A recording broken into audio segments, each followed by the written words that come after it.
Good morning, friends. Suprabhatam. Welcome to all of you in Sanskrit class. Let we start Padya 10 त्वमेका Bhavani. First of यह शब्द जो है त्वमेका संधि है यहाँ पे त्वम एका. Bhavani means goddess Bhavani. जो शारदा है उसको उसकी प्रेयर है यहाँ पे. तो फ्रेंड्स यहाँ यह जो पद्य है उसका जो प्रकार है वह स्तोत्र है. स्तोत्र किसे कहा जाता है? Shlokas used for praising are called stotras. मतलब स्तुति करने के लिए जिसे हम प्रेयर कहते हैं, किसी भी देवी देवताओं की जो स्तुति करते हैं उसे ऐसे मंत्र को स्तोत्र कहते हैं. और उसमें सबसे ज़्यादा नाम आदि शंकराचार्य का फेमस है. स्तोत्र किस तरह का होता है? मतलब उसके नंबरिंग फिक्स है. 5, 4, 5, 6, 8 आदि नंबरिंग में उसके जो पद्य हैं वह आते हैं.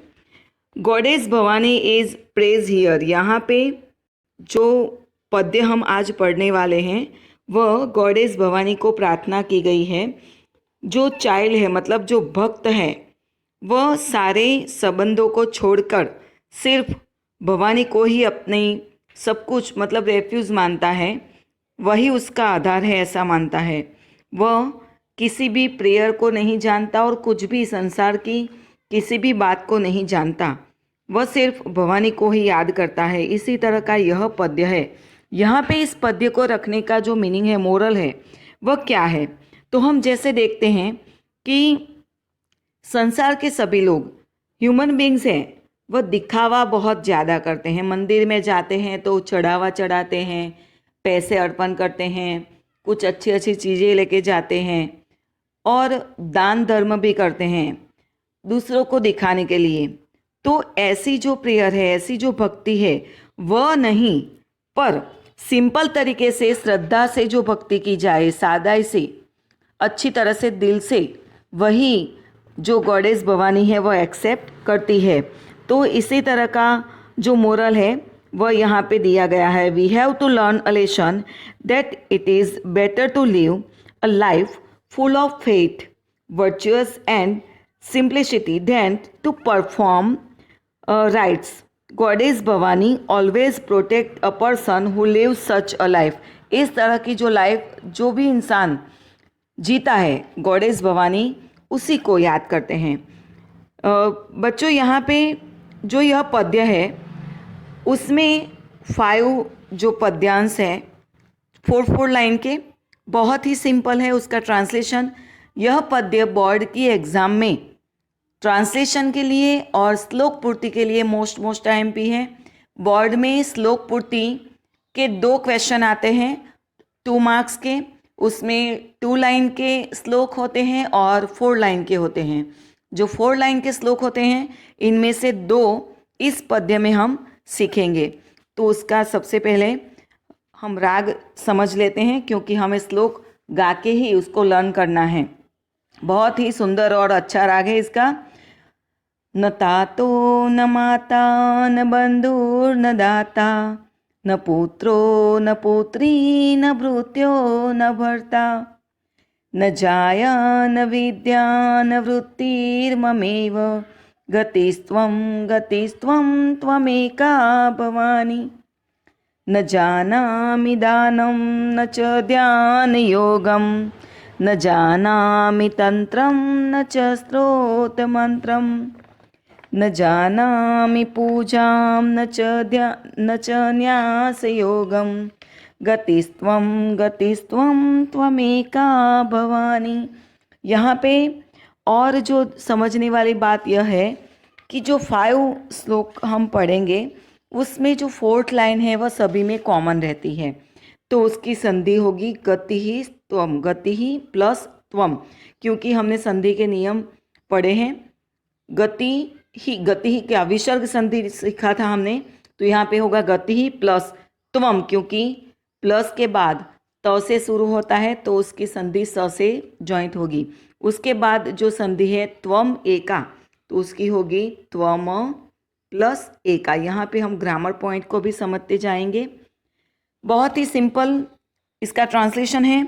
जो भक्त है वह कहता है न तातः, तातः मीन्स फादर, माता मीन्स मदर, बंधु, बंधु का मीनिंग होता है ब्रदर और रिलेटिव, हम रिलेटिव भी ले सकते हैं और ब्रदर भी ले सकते हैं। और उसके बाद यहाँ पे आता है न दाता, दाता का मतलब होता है डोनर, कोई दान करने वाला, उसे भी वह नहीं जानता है। सभी जगह न है मतलब नकारवाचक है, नेगेटिव है। न पुत्रो न पुत्री, न सन न डॉटर। भृत्य भर्ता, इस वर्ड को हम ध्यान से सीखेंगे। भृत्य का मतलब होता है सर्वेंट और भर्ता का मीनिंग होता है मास्टर। यहाँ पे ऑपोजिट वर्ड है। हम विरोधार्थी शब्द अगर एग्जाम में हमें पूछा जाए तो यहाँ पे ही दिया गया है। भृत्य का मतलब होता है सर्वेंट और भर्ता का होता है मास्टर। भर्ता का और एक वर्ड होता है हस्बैंड, क्योंकि यहाँ जाया भी दिया गया है, तो जाया का मतलब है वाइफ। उसका सिनोनिम होगा दारा, पत्नी, भार्या, ऐसे समानार्थी शब्द भी उसके होते हैं। विद्या मतलब नॉलेज, और यहाँ पे दूसरी एक संधि है वृत्ति, वृत्तिर्ममेव, तो उसका होगा वृत्ति ही मम, विसर्ग होगा मम प्लस एव, वृत्ति ही मम प्लस एव। तो वृत्ति ही का मतलब क्या होता है, मीन्स ऑफ लाइवलीहुड, मतलब हमारे पास जो खर्च है, घर चलाने का जो खर्च है, वह भी जो आमदनी है उसका भी कोई रास्ता नहीं है। तो सिंपल उसका ट्रांसलेशन है फादर इज़ नॉट माइन, मेरे कोई पिता नहीं है। क्योंकि जब किसी चाइल्ड का जन्म होता है और उसकी वह पूरा आयुष्य उसका जीने के बाद, जब वृद्धावस्था में होके मतलब पूरा आयुष्य जीने के बाद वह मर जाता है, तो मरने के बाद यह जो दुन्वयी संबंध है, रिलेशन है, वह यहाँ ही रह जाते हैं, तो वो साथ में नहीं जाते। तो उसके लिए वह कहता है father is not mine, mother is not mine, brother is not mine, donor is not mine, son is not mine, daughter is not mine, servant is not mine, master और husband is not mine, wife is not mine. Knowledge या education, और knowledge और education दोनों में से कोई भी एक वर्ड लिख सकते हैं, इज़ नॉट माइन। वृत्तिर्ममेव, इसको हम लिखेंगे means of livelihood is not mine, मतलब मेरे पास खर्च करने के लिए कुछ कमाने का साधन भी नहीं है। और लास्ट लाइन का ट्रांसलेशन सभी जगह की कॉमन आएगा, गतिस्त्वम गतिस्त्वम, गति ही मतलब रेफ्यूज, त्वम एका ओनली यू और यू ओनली, मतलब गॉडेस भवानी को कहा गया है, हे भवानी माँ तू ही मेरी एक गति रूप है और मैं तुम्हारी शरण में आ रहा हूँ। तो उसका होगा you are my soul refuge, you are my only refuge. तो सिंपल इसका ट्रांसलेशन है। सेकंड देखेंगे उसी तरह न जानामी, जानामी का मतलब होता है आई डू नॉट नो, मुझे नहीं पता है। दान किसे कहेंगे, दान मतलब चैरिटी, दान किसे कहते हैं वह मुझे नहीं पता। ध्यान योगम, ध्यान मतलब मेडिटेशन, और योग किसे कहेंगे वह भी मुझे नहीं पता है। The way of realize God by profound meditation, उसको भी मुझे नहीं पता है। न जानामि तंत्रम, जो तंत्र शब्द है मतलब प्रैक्टिस, मतलब संस्कृत में तंत्र अति मानवीय शक्ति, इंसान की शक्ति से बाहर की जो शक्ति होती है उसे तांत्रिक विद्या कहते हैं। संस्कृत साहित्य में तांत्रिक शास्त्र एक अलग तरह का शास्त्र भी है, उसका उल्लेख संस्कृत में है। स्तोत्र और मंत्र, इस वर्ड को हम समझेंगे। स्तोत्र का अभी हमने पढ़ा है, उसका मीनिंग समझा है। स्तोत्र किसे कहेंगे कि किसी भी गॉड या गॉडेस की जो स्तुति करते हैं, ऐसे पद्य आते हैं, उसको स्तोत्र कहते हैं। और मंत्र किसे कहेंगे, वेद के जो पद्य हैं, वेद में जो ऋचाएँ दी गई हैं उसको हम मंत्र कहेंगे। तो उन दोनों वर्ड का मीनिंग अलग है। तो स्तोत्रास पोएम प्रैक्टिस गॉड और गॉडेस कंपोज बाय पोएट, उसको कहेंगे। और मंत्रास किसे कहेंगे, the hymns in the Vedas are called mantras. न जानामी पूजा, पूजा किसे कहेंगे, किस तरह से हम वर्शिप गॉड की पूजा करेंगे वो भी उस भक्त को पता नहीं है। और न्यास योग, इस शब्द को हम समझेंगे अच्छी तरह से कि न्यास योग किसे कहते हैं, the method of the various part of the body to different deities accomplished by chanting a part of mantra। मतलब कि हमारे शरीर में अलग अलग पार्ट में अलग अलग गॉड या गॉडेस का ध्यान करके उसकी स्तुति करने का जो साधन है, जो टेक्निक है, उसे न्यास योग कहेंगे। तो इसका ट्रांसलेशन बहुत ही सिंपल तरीके से हम लिखेंगे, न जानामि दानम, I do not know charity, न च ध्यान योगम, nor do I know way of profound meditation, न जानामि तंत्र, आई डू नॉट नो तंत्र, न च स्त्रोत मंत्र, I don't know the stotras और मंत्राज, न जानामि पूजाम, I don't know how to worship, न च ध्यान योग, I do not know the technique of nyasa. न्यास किसे कहते हैं उसको भी हमें पता नहीं है। O goddess Bhavani, you are my only refuge, my soul refuge, तू ही एकमात्र मेरी गति है। नेक्स्ट हम पढ़ेंगे, न जानामि पुण्यम, न जानामि तीर्थम, न जानामि मुक्तिं लयं वा कदाचित्, न जानामि भक्तिं व्रतं वापि मात, गतिस्त्वं त्वमेका Bhavani.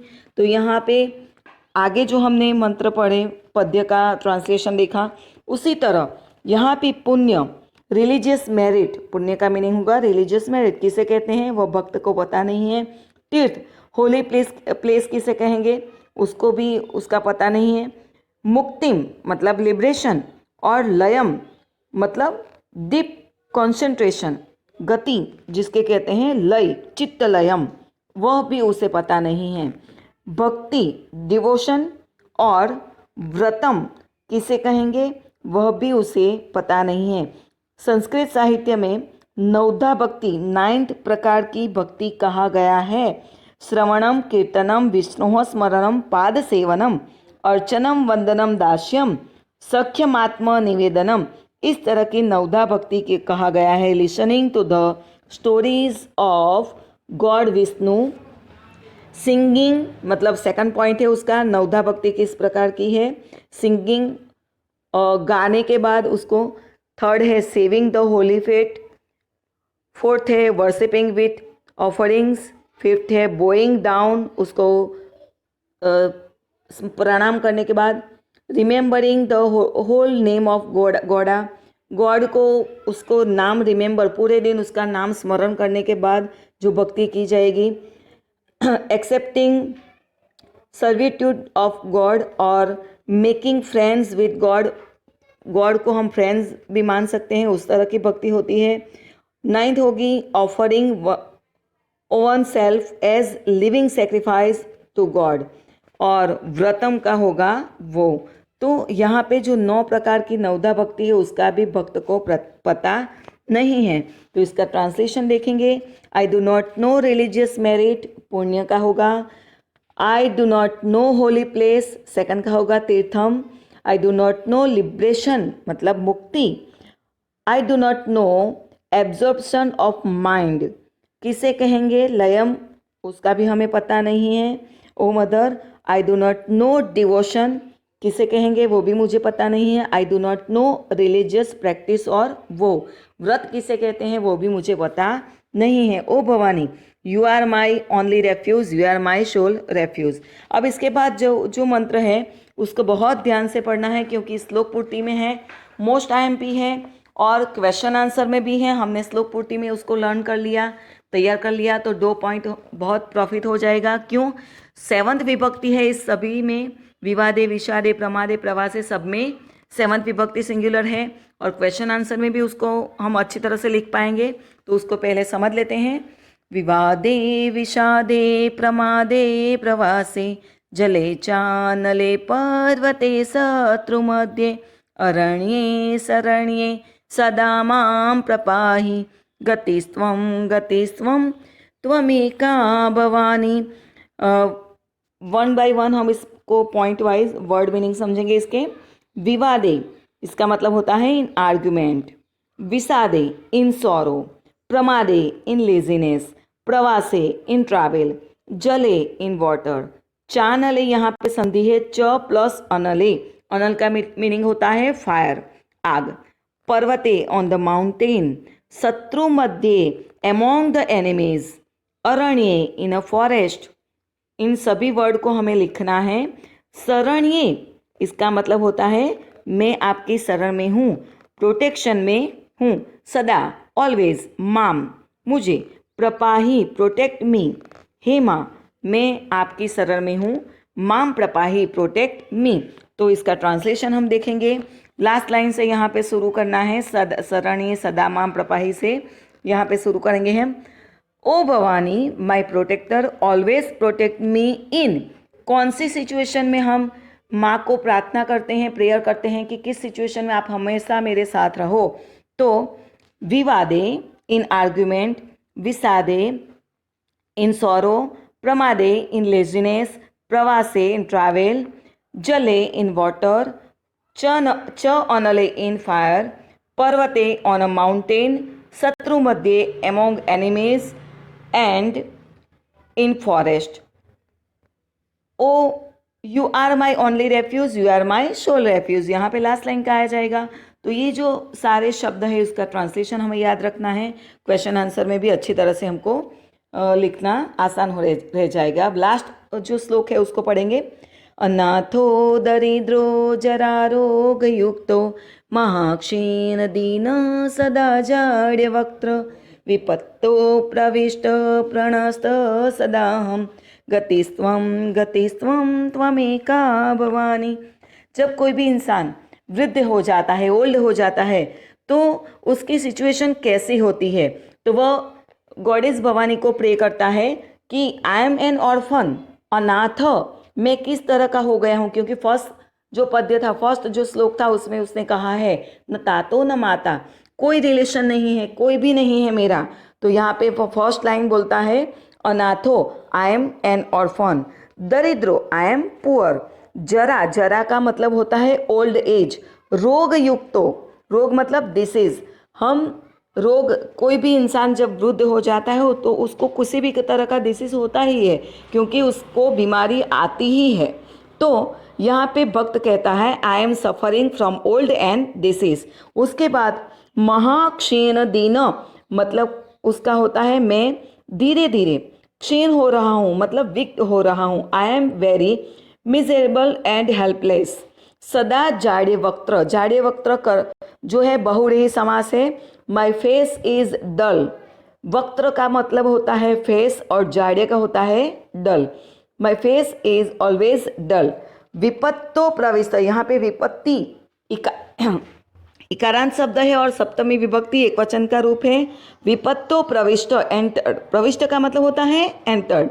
I am plugged into calamity, मैं मुश्किलों से घिरा हुआ हूँ। और प्रणस्त सदाहम, यहाँ पे संधि है, सदा प्लस अहम। प्रणस्त, प्रणस्त का मतलब मेरा नाश हो रहा है, ruined, I am ruined. You are my only refuge, you are my soul refuge. Last का कॉमन ट्रांसलेशन होता है। तो यहाँ पे O Bhavani I am an orphan, I am poor, I am suffering from old and disease, I am very miserable and helpless, my face is always dull and I am plugged into calamity, I am ruined. You are my only refuge and you are my soul refuge. इसके बाद हम इसकी exercise जल्दी से सीख लेते हैं। First question, वृत्ति शब्द का अर्थ कौन सा आएगा? तो वृत्ति शब्द का अर्थ होगा प्रवृत्ति, मतलब आदमी कमाने के लिए जो भी एक्टिविटी करता है अपने घर का खर्च निकालने के लिए, तो उसका होगा वृत्ति, प्रवृत्ति। सेकंड होगा कुत्र प्रविष्ट भक्तस्य भवानी एका एव गति वर्तते, भक्त कहाँ पे गिरा हुआ है? तो विपत्तो। इसके बाद आता है भवानी इति पदम, हम भवानी को याद करते हैं, हे माँ भवानी। तो यहाँ पे यह संबोधन पद है, मतलब जो विभक्ति है वह लास्ट विभक्ति है संबोधन। और उसके बाद है फोर्थ, न जानामि फिल इन द ब्लैंक्स लयम वा कदाचित। तो हम जब इस पद्य को गाएंगे तो अच्छी तरह से उसका हमें आंसर यहाँ पे मिल जाएगा। तो इस पे आएगा न जानामि मुक्तिम लयम वा कदाचित। उसके बाद है गतिस्त्वम त्वमेका भवानी।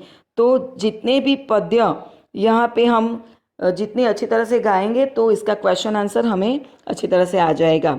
अब यहाँ पे जो सेकंड क्वेश्चन है, सेकंड क्वेश्चन में हमें वर्ब मतलब शब्द दिए गए हैं, नाउन है उसके पीछे प्रत्यय है, तो शब्द रूप विभक्ति हमें लिखनी है। तो उसको समझेंगे। फर्स्ट वर्ड का कारांत कौन सा है उसको हम समझेंगे। तो इसी तरह से आसानी से हम विभक्ति फाइंड आउट कर सकते हैं। फर्स्ट वर्ड है पूजाम, तो फर्स्ट वर्ड पूजा आकारांत है। जैसे कि मैंने विभक्ति में बताया था, कोई भी कारांत हो सेकंड विभक्ति म और न, मन शब्द बन के एक विभक्ति तैयार होती है। तो म एक वचन है और न बहुवचन है, तो यहाँ पे पूजा शब्द आएगा, आकारांत स्त्रीलिंग। सेकंड विभक्ति मतलब द्वितीय विभक्ति होगी, एक वचन। उसके बाद देखेंगे वृत्ति ही, वृत्ति जो है मूल रूप है, इकारांत है। वृत्ति इकारांत स्त्रीलिंग है। वृत्ति कैसी है, तो इसका शब्द है वृत्ति ही, तो फर्स्ट विभक्ति आएगी इसकी प्रथमा विभक्ति, वृत्ति ही वृत्ति वृत्तयः। उसके बाद देखते हैं जले, जल अकारांत, जल अकारांत नपुंसकलिंग यहाँ पे है, जलम जले जलानी ऐसा होगा। यहाँ पे मात्रा है तो सप्तमी विभक्ति आएगा, एक वचन, सप्तमी विभक्ति एक वचन। उसके बाद यहाँ पे त्वम है, यह शब्द नहीं है सर्वनाम है, तो उसको ध्यान रखना है। युष्मद सर्वनाम है, प्रथमा विभक्ति एक वचन। बहुत अच्छी तरह से इसको समझो। इसके बाद है व्रत शब्द है, तो व्रत नपुंसकलिंग शब्द है और मप शब्द लिया हुआ है यहाँ, तो प्रथमा द्वितीय विभक्ति दोनों कॉमन है, एक वचन में आएगी। फलम फले फलानी, पात्रम पात्रे पात्रानी, तो इस तरह से व्रतम व्रते व्रतानी, तो फर्स्ट और सेकंड विभक्ति साथ में आती है। उसके बाद थर्ड क्वेश्चन देखेंगे कि प्रश्न वाक्य की रचना करनी है। अंडरलाइन किया हुआ जो शब्द है ध्यानम, सिंपल तरीके से देखेंगे। ध्यान योगम में कौन सी विभक्ति है, म है, तो यहाँ पे किम प्रत्यय लगा के हम क्वेश्चन वाला प्रश्न बना सकते हैं। तो इस तरह से होगा अहम किम न जानामि, पूरा लिखने के बाद नीचे क्वेश्चन मार्क वाला शब्द होना चाहिए उसके साथ में, तो इस तरह से होगा अहम किम न जानामि। उसके बाद आएगा सेकंड, मम वृत्ति ही नास्ति, मम का नास्ति, वृत्ति आगे हमने यहाँ देखा है स्त्रीलिंग का है, तो स्त्रीलिंग का आएगा का, मेरी क्या नहीं है। उसके बाद यहाँ पे प्लेस दिया गया है, अरण्य सदा माम प्रपाही, माँ गॉडेस भवानी कहाँ पे उसको उसकी रक्षा करती है, तो कुत्र आएगा कहाँ पे, तो उसका होगा कुत्र सदा माम प्रपाही। उसके बाद हम देखेंगे समास। समास को समझने के लिए उसका विग्रह करना जरूरी है। हमने समास में सीखा था आगे अ आता है तो नई तत्पुरुष समास होगा, तो अ के आगे यहाँ अनाथ जिसका कोई नाथ नहीं है, न विद्यते नाथ यस्य सह, तो यहाँ पे यस्य सह भी लगेगा। तो नई तत्पुरुष और बहुव्रीहि दो प्रकार यहाँ पे लिखे जाएंगे, तो फर्स्ट का आंसर आएगा नई और बहुव्रीहि। सेकंड देखेंगे शत्रु मध्य, शत्रुणाम मध्य, शत्रु के बीच में, तो षष्ठी तत्पुरुष समास, क्योंकि सेक्स विभक्ति का प्रत्यय है, षष्ठी तत्पुरुष समास। उसके बाद है जाड्य वक्त्र, जाड्य वक्त्र यस्य सह, फ्रेंड्स यहाँ पे यस्य सह आएगा जिसका फेस डल हो गया है, किसका होगा, तो जो ओल्ड एज का व्यक्ति है उसका, तो यहाँ पे है बहुव्रीहि, उसका लिखा जाएगा बहुव्रीहि। और लास्ट में है ध्यान योग, तो उसका होगा ध्यानस्य योग, किसका योग है, ध्यान का, तो षष्ठी तत्पुरुष आएगा, क्योंकि विभक्ति के प्रत्यय से यहाँ पे विग्रह होता है। नेक्स्ट देखेंगे क्वेश्चन आंसर है, मोस्ट आईएमपी है, उसको समझना जरूरी है क्योंकि हमारे क्वेश्चन आंसर में इसको पूछा जाता है 2 मार्क्स में। फर्स्ट ऑफ हम यहाँ पे क्वेश्चन है, which relatives are abandoned by a devotee to consider goddess as his only resort, किस रिलेशन को वह दुन्वयी मानते हैं, मतलब क्षणभंगुर मानते हैं। तो फर्स्ट श्लोक का ट्रांसलेशन हमें लिखना है, the devotee who is speaking in this shloka has abandoned all his relatives such as father mother brother son daughter master servant and wife, इसका यही आंसर आता है। Second is which thing does a devotee do not know, मतलब किसको, क्या भक्त जो है वो किस किस किस चीज़ को नहीं जानता है, तो उसका आंसर सेकंड और थर्ड श्लोक का ट्रांसलेशन उसमें आएगा। The devotee does not know practice charity, he does not know how to meditate, chant mantras, he does not know how to worship, nor does to know how to various part of the body different, that is मतलब यहाँ पे हम न्यास योगा भी लिख सकते हैं, न्यास भी नहीं जानता है, तंत्रा और मंत्रास भी नहीं जानता है। he does not know religious merit, visiting holy place, and he does not know the devotion, वो he has no idea of liberation, being free from the belong of birth and death। तो third, second और third का translation हमें second question answer में लिखना है। इसके बाद है most IMP third question, in which different situation does the devotee pray goddess to protect him. इस क्वेश्चन का आंसर हम किस तरह से लर्न कर सकते हैं? श्लोक पूर्ति का अगर श्लोक हमने यह तैयार कर दिया तो यह क्वेश्चन आसानी से हम लिख सकते हैं। The devotee pray the divine mother protecting him in different situation like in argument, sorrow, laziness, travel, water, fire, forest, on mountain, among enemies, and goddess should protect him every kind of danger। जहाँ जहाँ भी मुश्किलें होगी वहाँ वह उस माता को प्रोटेक्शन करने के लिए बोलता है।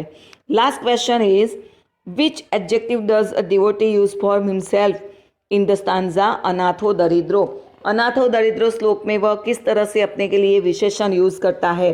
The devotee described himself using the chosen adjective as follows, I am an orphan, I am poor and suffering from old age and disease, I am very miserable and helpless, my face is always dull and I am got myself into trouble, I am ruined. तो last श्लोक का जो translation है वह आएगा और यह दो श्लोक हमें कंपलसरी लर्न करके तैयार करने हैं, मोस्ट आईएमपी है। Thank you.